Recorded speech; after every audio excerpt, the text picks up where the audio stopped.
Hey everyone, and welcome back to the Warcraft news. It's been another incredible week. Thanks to the new team, we've almost managed to release 10 videos a week across both channels, and progress on the complete history of World of Warcraft is going incredibly. We've got a great show for you today. We've got lore, we've got gameplay, future patches, and some classic stuff, and a massive thank you to everybody over on Patreon, where we're currently doing Druid Month. $25 shipping included. It supports our team. You'll get gorgeous art in return, and also we are still hiring a video editor. Check out the job application in the link below. Okay, let's get into the narrative. So, Blizzard have released the 8.2.5 patch notes, indicating that it will release quite soon indeed. Now, as a part of this, they've confirmed something fairly interesting. Here's the quote. The war campaign concludes. Tensions continue to rise between Saurfang, Anduin, and the Banshee Queen Sylvanas discover the fate of the Horde and Alliance in the final chapter of the war campaign. Now, this is a decently important confirmation, one that's led many people to wonder if 8.2.5 will be the final patch of BFA. More on that aspect later. Narratively, though, there are a few implications here. So the most direct one is that the war will end, freeing us up for a linear end to the expansion, just like how the Class Order Hall campaigns ended before patch 7.3. Now, narratively, this means that the new status quo between the factions will be reached before 8.3. So what will that new status quo be? That's the big question here. We know that Blizzard have two encrypted cinematics, and Muffinist tweeted, "The revolution will not be data mined," so they're clearly going to serious lengths to keep this covered up. Now, of course, we all expect that Sylvanas is going to attack Thunder Bluff. That just makes complete sense. So will we just see a climactic confrontation with no funny business, a simple clashing of forces with a clear victor emerging who establishes the new status quo?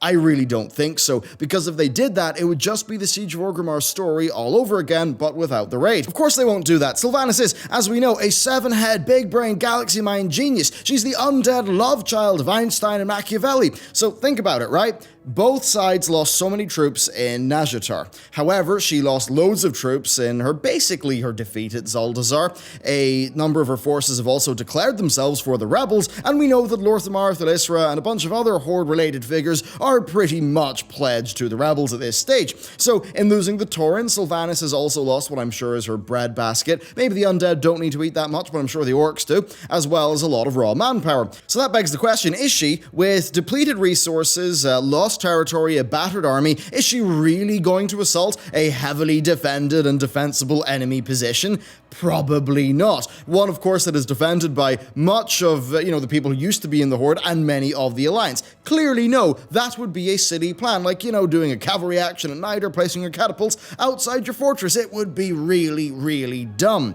There's one thing that we know about Sylvanas and how she's been written thus far, is that she always does try to fight her battles asymmetrically, using the opponent's strengths against them, such as in Lordaeron, where she pretty much knew she was going to lose, so she committed herself to making the Alliance's victory a Pyrrhic one. You see, the Alliance are, when they think they have the advantage, remarkably stupid. That's basically how Blizzard tend to write them. So here's what I think will happen. The Alliance will commit much of their forces to Thunder Bluff. I think Sylvanas will siege Thunder Bluff and just use that to tie down their forces. I think she will then attempt to defeat her enemy in detail, because they will have lost maneuverability with so many of their boys stuck up in Thunder Bluff. And with the body of their forces in Thunder Bluff, well, there just won't be much that the Alliance will be able to do, to react to her. As defensible a location as it is, they would be trapped up there without supplies, all while the sieging Horde army could live off the land of Mulgore. So, knowing this, I think Sylvanas will do that, and then attack Stormwind. Now, as I covered in the Shadowlands leak, which of course, maybe is fake, probably is fake, this had been set up, though, before BFA launched, in the Before the Storm novel, where it makes very clear that Sylvanas has Horizon Stormwind. Plus, that massive goblin cannon that is literally pointed at Stormwind right now? Well, Blizzard said it would be fired during this expansion. Alex, the WoW dev, also said that looking back upon what Garrosh wrought upon the world, Sylvanas would think it rather quaint. So will patch 8.2.5 be her attempt to destroy Stormwind and raise its inhabitants? I mean, given that Before the Storm passage, which literally says she wants to do that to Stormwind, pretty much, it seems rather likely. So how could this end? What could actually happen? Well, I think that depends on what Blizzard mean when they say that this patch is going to show us the fate of the Alliance and the Horde. If that's it, then this patch would be establishing the new status quo moving forward, and if that's the case, I think it's abundantly clear that Sylvanas cannot prevail. Long term, I think they will want Saurfang, Bane, and Thrall's Rebellion to prevail and be the new Horde status quo. I think that will basically just work for players. So if that's to happen, then where will it leave Sylvanas and the Alliance? Well, I think Sylvanas will deal a massive blow to the Alliance. Perhaps she'll drive them to the brink, nearly destroying Storm and maybe razing many of its residents. Maybe Kalia could then be involved with that. I imagine that the Alliance will ultimately prevail though, but that it will not be clean. I think Sylvanas will cash in her pact with Helgen. I mean, yes, that wasn't the Shadowlands League, but also, like, it is one of the hanging plot lines with Sylvanas, so it does make a lot of sense they'd use that, and I think Sylvanas would then be a non-faction aligned, sort of neutral character in the future. The Alliance, I think, will end the expansion being a bit fractured, or at least with the seeds of that planted. Blizzard have said that while the Horde has been split during BFA and the Alliance is united, that will change over time. So I think whatever way the Alliance wins, it's pretty clear that one of its constituent factions will lose. Now, if we're to believe that Shadowlands leak, then some of what I talked about here would actually be an 8.3 rate. If we discard that, then something similar could happen within the scope of 8.2.5, leading us into an 8.3, that if we're to take what Ian said, at face value about the 8.2 cinematic, that would just have us fighting Azoth or something like that. Then look, I know that this Shadowlands thing has totally sowed a few seeds in our minds, but a part of me seeing that wonders, if Blizzard were to do the Shadowlands and the Dragon Isles, would that just be 8.3 and not an expansion? I mean, it certainly would be equal to the Argus of BFA. But anyway, what do you think about these plot lines? What do you think is going to happen? What are those cinematics going to contain? Let me know down below, and let's move on. Okay, so what's 8.2.5 actually going to bring us? Well, first, of course, we've got the war campaign. Now, we've got no idea how long this is going to be. It's not been on the PTR. It has not been data mined. They really are keeping that under tight wraps. I imagine, though, it will be fairly chunky. At least I hope it's going to be, because the narrative is clearly going to be one of the main draws for this patch. Still, all that lore to cover. We've got 2 cinematics that have a combined runtime of over 9 minutes, so it's sure to be pretty darn large. Next, though, we do have the Magni storyline continuing. Now, this involves Rathian, and it was shown off to testers on the PTR, so there'll really be no surprises there. Now, interestingly, the patch notes also do mention many new stories and adventures are now available across Azeroth. That's rather mysterious. I don't actually know what these new stories and adventures are, so it's possible we could be in for a launch day surprise, or that maybe things will unlock over time. I actually imagine Blizzard might do that. They do like to eke their patches out. Now, this patch also adds in the Firelands Time Walking and the Honeyback Harvester Alliance mount, plus just the faction around that, and then on a time-limited basis, of course, the Anniversary event. So you'll log in to find a Nefarian Battle Pet, an event-lasting experience and reputation boost that I presume will be 15%, a firework, and then a teleporter that will take you to the Caverns of Time for the event. Now, in the Caverns, you'll find the new Memories of Azeroth raids. Now, even though you do go to the caverns with that teleporter, those raids are LFR, so I think they'll be neat to do once. You'll probably do them to get the new Obsidian Worldbreaker mount, but I doubt they're really going to be reliving the experience because they are tuned for LFR. I really wish Blizzard offered a more difficult pre-made version. Then on top of that, we've got the Alterac Valley event, and this aims to basically reintroduce the initial version of AV into the modern game. Now, if you'd like to learn more about that, then be sure to watch the 5th episode of our complete history of World of Warcraft series. This Saturday's episode is going to cover the original AV, and believe me, it's really cool, so yeah, that'll be fun. And then we're also, of course, getting the Worgen and Goblin model updates. Next, though, we've also got Party Sync, so we've already done a full preview feature preview video on this feature, but yeah, you can get the full details there. The core of it, though, is that if you party up with a low-level friend, you can just click the Party Sync button. The higher-level player will be scaled down to the max level bracket of the lower-level player, so if a lowbie is level 30, the max-level player will be level 60. Of course, though, if a level 60 goes to Westfall and attacks Westfall mobs, they will scale so that you have a reasonable combat experience, and the level 60 character isn't just plowing through everything. We actually found that my max level bracket character was a little bit weaker than the lowbie it was helping in the Northrend bracket when we tested it. Anyway, the core of this is that you can level up with your friends, something that is aided by the quest replay feature that will let you replay most quests once per day while helping a friend. Doing so will give you the chance of a gear loot box that is scaled for your level. They then have also relaxed the restrictions for dungeons in terms of levels, and that does allow higher level players to scale down to and complete lower level level dungeons, which is a pretty nifty feature.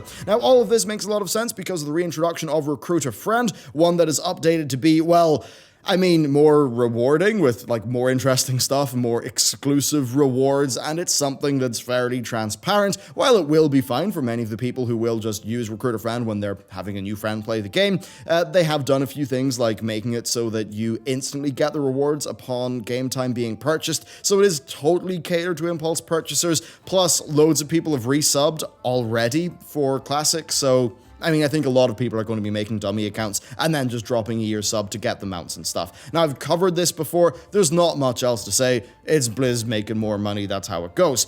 Now, that's the main features, but what about the rest? Honestly, going through the patch notes, there's not a great deal. We've got the Black Market Auction House having new enchantments, transmog gear, and mounts. Then the Black Market Auction House containers now actually creating the item before they're viewed. I wonder if that's Blizzard trying to fix an exploit or something. So there's that.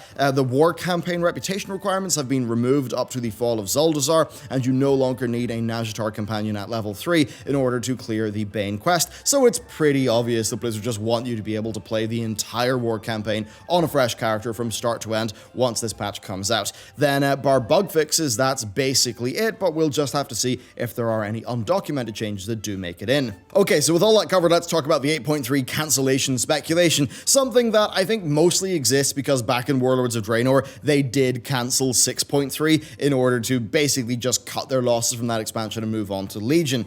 I mean, if the War Campaign finishes the story, it certainly would make it possible. So here's why. It is actually possible to make this add up. You see, patch 8.2 was, in terms of its relative release date, closer to the timing of patch 7.3, which was Legion's final patch. Plus, I think that 8.2 is a bit more replayable than 7.3, and 8.2.5 is larger than anything that came after 7.3. Now, if Blizzard abandoned BFA and went for an early August 2020 release date for 9.0, then it would pretty much be just like the 7.3.5 to Legion gap in terms of the release dates. It would be far from ideal, but you could see the logic given the poor reception of BFA and how BFA already is a few months behind schedule. So this plan is something they could do if they still wanted to quite easily hit their summer 2020 expansion release date, because here's the thing, doing patch 8.3 this January and then having to simultaneously do the 9.0 beta for an August expansion release date, I mean, that would be a lot of work. I kind of find that I just find it hard to see them doing that, but of course they totally could do that, who knows, maybe they've hired more devs. Anyway, this would basically mean though that BlizzCon would be a regular expansion announcement. So is that timeline possible? Yes, it is. But it's equally possible that we'll see 8.2.5 drop early October, and then we'll see Ian and Jeremy do a live stream in maybe mid to late October that announces patch 8.3 just ahead of BlizzCon. This would then allow them to have BlizzCon focus on the next expansion, as is normal. Then 8.3 would release next January, and then we'd maybe see a September release date, maybe an October release date for the next expansion. But I suppose the closer they get to that end of year release window, the more competition they will face. Now, it's just about, I mean, how much do they think that World of Warcraft even, faces competition from those other titles? Now, given how WoW does rely heavily on expansion launch spikes, it is true that competing with other AAAs might be tricky there for them. Anyway, point is, they may have to push the release date back a little bit in order to facilitate the beta testing period if 8.3 was going to be January, but even if they did do that, I think we'd probably be in for a shorter kind of final patch to next expansion gap.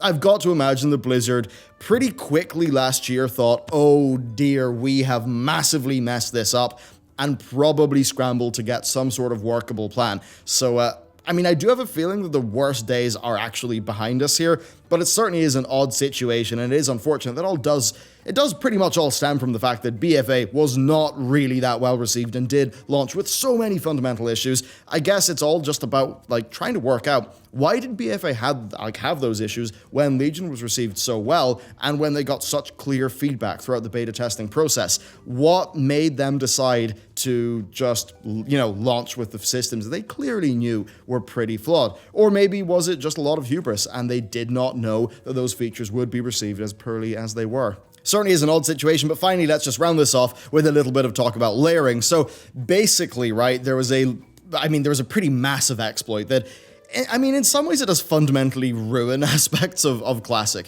with layering, where essentially you could exploit layering to, you could go in, you could kill Ragnaros, then you could basically work out swapping to another layer and kill Ragnaros again. And that would mean that, yeah, you could kill raid bosses twice in a lockout, you could use this in dungeons to just farm the same boss again and again. I think the people doing that, I mean, it's such a clear exploit. Blizzard have released their justification for why they are issuing bans for this. I think those bans are absolutely right. And I mean, Classic is a game where just the integrity, right, is so important. And if you have the loot economy being broken by a small number of people, that really does break the integrity and the progression curve of Classic. So overall, it's very unfortunate that that happened. It's quite wild that Blizzard did not catch this problem in their testing.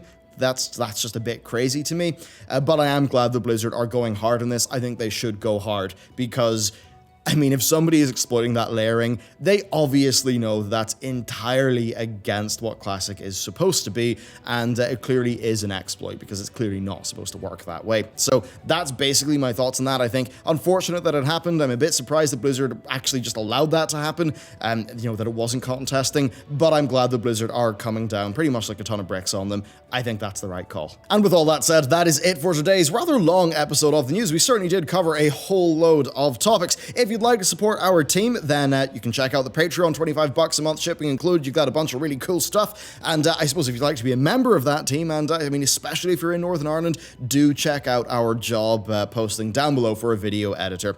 With that, thank you very much for watching, and I will see you next time.